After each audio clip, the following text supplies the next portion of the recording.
Itu yang niru manusia. Manusia itu siapa? Ya tentu masternya Rasulullah. Tapi kan walau lala ulama lama arafnal anbiya. Tanpa ulama kita tidak tahu Nabi melakukan apa karena ini butuh sanad. Masyhur itu walau la murabbi lama arafna rabbi. Tanpa murabbi kita tidak tahu rabbi. Nah, ini penting saya utarakan sehingga di Quran itu setiap orang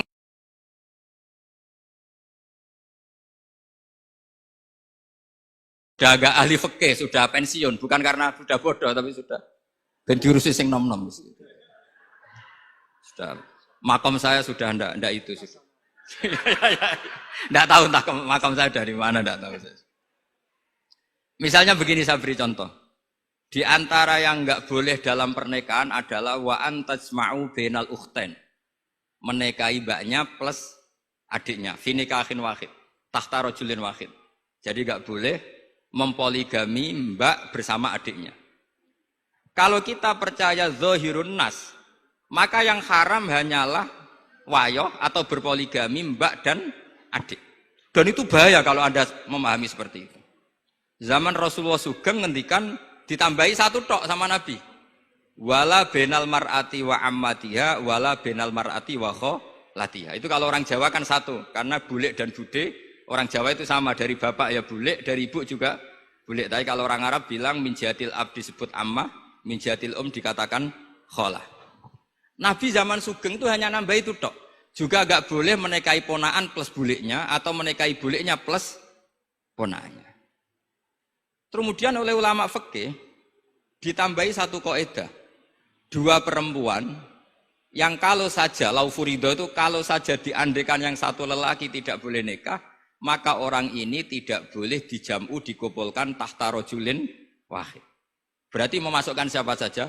Mbah dan cucunya, perempuan dan buliknya, perempuan dan saudaranya. Nah, artinya gini, andekan yang disebut Quran itu menjadi itu saja hukumnya, maka yang haram poligami hanya mengumpulkan mbak dan adiknya, karena Quran hanya bilang wa antajma'u bainal ukhtain. Tapi tentu itu kebodohan. Mesti gak tahu ngaji usul fikih. Kitab yang pantangannya orang banyak, ya pantangannya gurune bareng, jadi itu bukan pantangan muridnya saja, ya pantangan gurune bareng. Akhirnya apa? Itu kita analisis bahwa ini mimbabi dzikril ba'di wa iradatil kul. Mungkin ada ulama yang era Imam Syafi'i meredaksikan wa antajma'u bainal ukhtain ibaratun anil jam'i bainal mahromen. Apapun itu, tetap ukhtain di sini itu satu percontohan mengumpulkan dua perempuan yang ada hubungan mahram, entah karena saudara kandung atau bulik bude atau mbah sama cucu. Lalu pertanyaannya, kenapa Quran tidak menyebutkan mbah dan cucu? Kebayang nggak misalnya Gus Rikza nikah orang perempuan cantik umur 25 plus mbahnya umur 70 tahun? Nggak mau membayangkan. Katanya tidak mau membayangkan. Artinya gini, orang waras itu tidak akan melakukan seperti itu, maka nggak perlu dilarang. Tapi nak rabi bae sesuai gedon, jebule ayu adi itu banyak.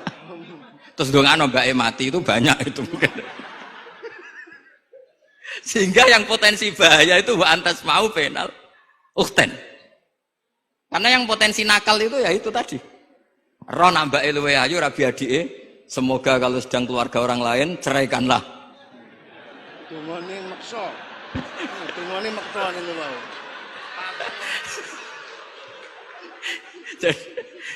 Jadi ini penting saya utarakan. Jadi ini serius tapi saya tetap rileks. Jadi mohon dipelajari lah usul fikih. Kalau usul fikih Anda kesulitan, pelajari saja kitab Syajaratul apa? Ma'arif. Nanti kitabnya saya titipkan siapa saja Pak. Insya Allah sampai ke kursi saya. Apa kitab Syajaratul Ma'arif. Itu menurut saya kitab terbaik dalam mempermudah memahami Quran. Ya modelnya begitu, misalnya tadi babu nafil ibad bikulil bilad, bab seorang hamba sebaiknya di mana saja bermanfaat. Terus cerita tentang Nabi Isa wa ja'alani mubarakan aina ma kuntu. Saya masih ingat baca kitab supaya Pondok Lirboyo bangga bahwa cucu muridnya alim alama. Jadi ini bagian dari itu. Wong putu muridnya we alim, bangunnya murid Lirboyo ra alim, wong putune we alim kan gitu. Jadi kalau sampean ndak alim dosa gede. Saya kata Gus Kafabi kan putu murid, putune wae alim mosok muridé gak alim. Awas nak keman gak alim, sini-sini wong. Jadi harus mengkaca putune wae alim, apalagi anak pas. apalagi anak pas.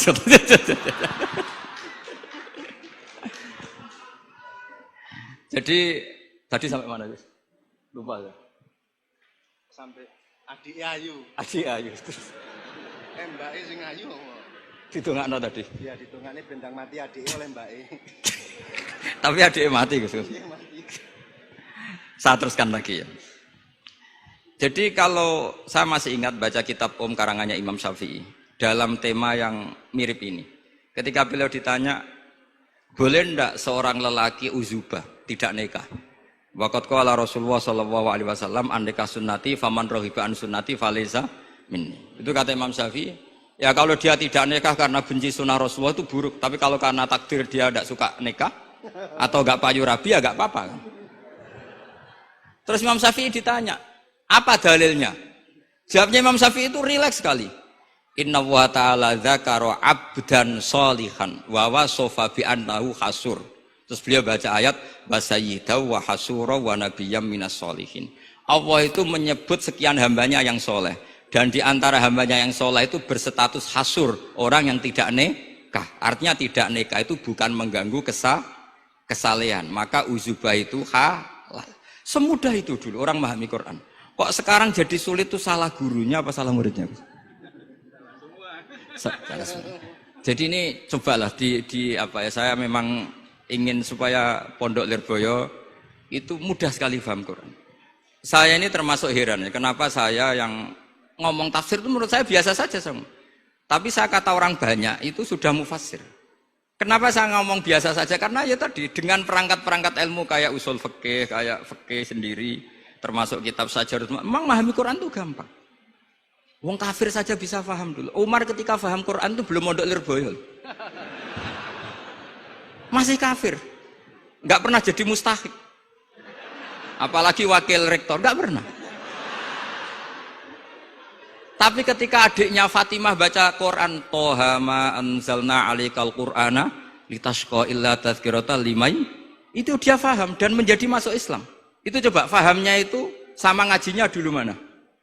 Dulu fahamnya karena Quran itu muyassar, mudah. Pernah ada seorang ustadz yang mungkin kalau sekarang agak ekstrim lah. Sama ndak usah bilang cingkrang, ndak usah, pokoknya agak ekstrim ini. Kamu kok senengannya nuduh orang itu. Sampai saya kadang ketularan, saya ini orang baik gak suka nuduh orang. Itu ada orang yang agak ekstrim itu, datang ke Harun Ar-Rasyid. Ya Amirul Mukminin gitu. Inni nasihun laka famusyaddidun alaika. Fala tajidanna alayya fi nafsika syai'an. Saya ini orang baik-baik, ingin nasihati jenengan, cuma saya agak kasar. Musyaddid itu agak kasar. Dalam bahasa Arab musyaddid siddah itu kasar. Kasar atau tegas, kasar lah dalam konteks ini maknanya kasar. Fala tajidanna fi alayya fi nafsika syai'an, mohon jangan dimasukkan hati. Apa kata Harun Rasyid? Ngendikan itu mudah sekali dan itu sangat Qur'ani. Kata Harun Ar-Rasyid, uskut ya ustad. Sebagian riwayat uskut ya jahil. Hei orang bodoh, kamu diam.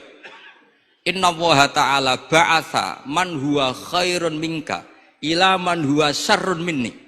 Wa ma'adzalika qala ta'ala faqula lahu qawlan layyinan la'allahu yatadzakkaru aw yakhsha. Kamu diam hei ustaz bodoh. Allah Ta'ala itu mengutus orang yang lebih baik ketimbang kamu, yaitu Nabi Musa, ke orang yang lebih buruk ketimbang saya, yaitu Fir'aun. Itu saja harus beretika. Faqula lahu qawlan layyinan. Kok kamu sama-sama muslim mau main kasar sama saya? Kitabnya mana? Kira-kira seperti itu. Akhirnya ustaz tadi, ternyata jenengan lebih alim, mboten sios. Semudah itu orang memahami Quran. Inna wa ta'ala qad ba'asa man huwa khairun minka ila man huwa syarrun minni. Fa inna wa ta'ala ba'asa Musa. Wa Musa tentu lebih mulia ketimbang ustadz ini. Ila man huwa syarrun minni. Saelek-elek Harun Rasyid itu jelek Fir'aun. Musa yang Rasul yang orang sangat baik diutus ke orang yang sangat buruk yaitu Fir'aun, itu saja beretika faqula lahu qaulal layyin. Harus sopan. Jadi kayak apa? Saya bayangkan kayak apa? Bahagianya kita Kalau melihat santri-santri ini memahami Quran seperti ini itu kan mudah. Mudah, nggak perlu dokter, bisa, juga perlu. Bisa, maksudnya bisa ya, maksudnya bisa. Nggak perlu dapat honoris causa dari apa tadi? Profesor cangkem elek tadi. Profesor bidang cangkem elek. Jadi karena Quran itu dalil, kata Ibnu Abbas, Al-Quran dalil. Dalil itu mudah ditaklukkan. Dibawa kemana saja itu bisa. Nah ini yang terakhir, khasnya NU itu wasilah. Ini terakhir, nanti setelah ini selesai. Tapi saya mohon MC atau moderator atau siapa lah ngasih waktu Gus Rizal untuk bully saya. Dan saya jamin tidak tak balas. Tidak tak balas dan saya latihan legowo. Legowo tadi wal afina aninas. Sudah itu kata Rasulullah kan gitu. Orang yang meninggalkan debat padahal dia benar, bana wau betan firbatil jannah. Jadi sudah saya ingin masuk surga lah, tidak usah repot-repot berdebat. Wasilah misalnya Gus Kafabi niru Mbah Makhros atau Mbah Mun niru Mbah Karim niru Mbah Khalil Bangkalan sampai guru-gurunya.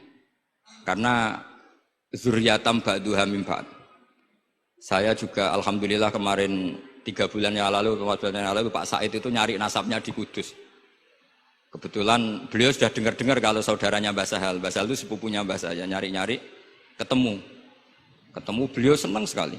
Cuma terakhir tanya saya, Gus, saya dengan kamu tua mana? Tua saya, buyut kamu adik buyut saya, kata saya. Nyai Fadila itu saudaranya buyut saya, Mbah Maksum, buyut saya. Yang di Pondok Damaran, saya sampai sekarang masih ngajar di Pondok Damaran, belakangnya Masjid Menoro itu. Mbah Mun pernah cerita gini, orang itu banyak yang anti wasilah. Wasilah itu ya niru guru, gurunya guru. Langsung niru Kanjeng Nabi. Atau langsung niru pangeran. Itu Mbah Mun, saya masih ingat betul dalilnya mau ihdinas siratal mustaqim siratal ladzina an'amta 'alaihim. Jalan yang lurus adalah mengikuti orang-orang yang telah engkau beri nikmat. Kenapa Allah tidak menghentikan siratoka jalan kamu, jalan engkau? Allah itu tidak makan. Bagaimana cara kita niru Allah makan? Wong Allah tidak makan. Allah tidak tidur. Bagaimana kita niru Allah tidur? Fa innallaha la ya'kulu wa la yanam wa la yashrab. Nah, niru itu ya orang, kata Bamun, karena manusia itu hadis, Allah itu qadim. Jadi tidak ada hubungannya barang hadis dan barang qadim. Jika kalau ingin niru, ya niru manusia. Manusia itu siapa? Ya tentu masternya Rasulullah. Tapi kan walau lala ulama lama arafnal anbiya. Tanpa ulama kita tidak tahu Nabi melakukan apa, karena ini butuh sanad. Masyhur itu, walau la murabbi lama arafna rabbi. Tanpa murabbi kita tidak tahu rabbi. Nah, ini penting saya utarakan, sehingga di Quran itu setiap orang baik itu disebutkan orang-orang baik itu siapa? Ulaikal ladzina an'ama Allahu 'alaihim minan nabiyina min dzurriyyati Adam wa mimman hamalna ma'anu wa min dzurriyyati Ibrahim wa Israila wa mimman hadaina wastabaina. Selalu orang baik itu diceritakan orangnya dan ngikuti orang juga. Ulaikal ladzina hadahum wa fa bihudahum muqtadi. Kenapa? Karena kita tidak bisa niru Allah. Karena Allah itu tidak makan, tidak minum, tidak tidur. Tentu tidak nikah. Tapi sekarang orang tuh geger. Wanut guru-guru mesti bener. Sing marai kaidah nak guru mesti bener itu kita. Kita setiap ngajar di Lirboyo di Sarang bilang selain Rasulullah Muhammad itu tidak maksum. Jadi mereka ketinggalan kalau ngomong kiai mesti bener. Tahu kita mulai kecil diajarin selain Nabi kok ora maksum. Dekne ro ilmu anyaran kok ngandani sing mulai bayi alim itu kan lucu. Kita mulai dulu tahu selain Nabi itu tidak maksum. Kok malah dikandani, kiai tidak mesti benar, kenapa diikutin? Udah tahu kalau kiai tidak mesti benar. Cuma kalau kiai tidak mesti benar, nak kue mesti ra benar. Lagi-lagi gerakan cangkem elek kan gitu. Kalau kiai itu hanya mungkin tidak benar, kalau kamu mesti tidak benar. Ini penting saya utarakan, sehingga mudah sekali. Apa dalilnya wasilah? Ya kita jawab saja. Ihdinas siratal mustaqim siratal ladzina an'amta 'alaihim. Semudah itu Quran dipahami ahlinya. Tapi sekarang kok memahami Quran jadi sulit. Saya menjadi tidak tahu. Ya seperti tadi Izzuddin bin Adi Salam itu banyak dalil la yutrakul haqqu li ajlil batil. Itu contohnya itu hanya innas sofa wal marwata min sya'airillah. Ketika sofa dan marwah belum steril dari berhala-berhala itu, ketika Ka'bah belum steril dari berhala-berhala itu, Nabi tetap tawaf di Ka'bah, tetap sa'i di sofa dan marwah. Kemudian itu disimpulkan la yutrakul haqqu li ajlil batil. Segampang itu agama. Tapi kenapa menjadi sulit? Jadi saya mohon sekali karena kitab itu sedang dikaji di PSG Pusat Studi Quran, juga dikaji di pondok saya. Dulu Syekhina Maimun pernah baca juga. Sekarang di UII yang ngajar saya. Jadi saya ingin, dan itu diajarkan ditulis lah oleh ulama sing ma'ruf, bahkan gelarnya Sultanul Ulama. Dalam kasafnya Sayyid Abil Hasan Asyadzili, dalam kasaf beliau mengatakan, saya pas kasaf dengar satu suara, satu hatif, ya Ali, ma'ala wajil ardi, tidak ada di muka bumi ini kajian fikih sing abha, yang lebih bersinar, yang lebih moncer ketimbang kajian Izzuddin bin Abdissalam. Dan tidak ada kajian ilmu hadis mengalahkan kajian Abdul Azim Al-Mundhiri yang ngarang At-Targhib itu. Era Sayyid siapa? Abil Hasan Asyadzili. Dan tidak ada kajian ilmu hakikat sing abha min majlisika. Dan alhamdulillah kita punya kitab itu, Qawaidul Ahkam, Syajaratul Ma'arif, Izzuddin bin Abdissalam. Juga kita punya kitab Abdul Azim Al-Mundhiri karena kita pakai At-Targhib At-Targhib itu mukhtasornya Muslim juga. Dan tentu kita juga punya Abul Hasan Asyadzili karena kita rata-rata ngaji hikam, kita tahu hikam adalah muridnya Abdul Abbas Al-Mursi dan beliau adalah muridnya Abul Hasan Asyadzili. Sehingga kita insya Allah ngalami dzurriyatam ba'duha min ba'd. Baik dzurriyah nasabiyah maupun dzurriyah sababiyah. Kayak saya tadi dikatakan Gus Kawabi, putu Lirboyo karena Mbah Mun ngaji di Lirboyo. Dan saya bangga karena bisa bully jenengan semua, nak putune wae alim maupun meneh anake. Mun sepakat iki, nak putune wae alim maupun meneh anake. Pun assalamualaikum warahmatullahi wabarakatuh.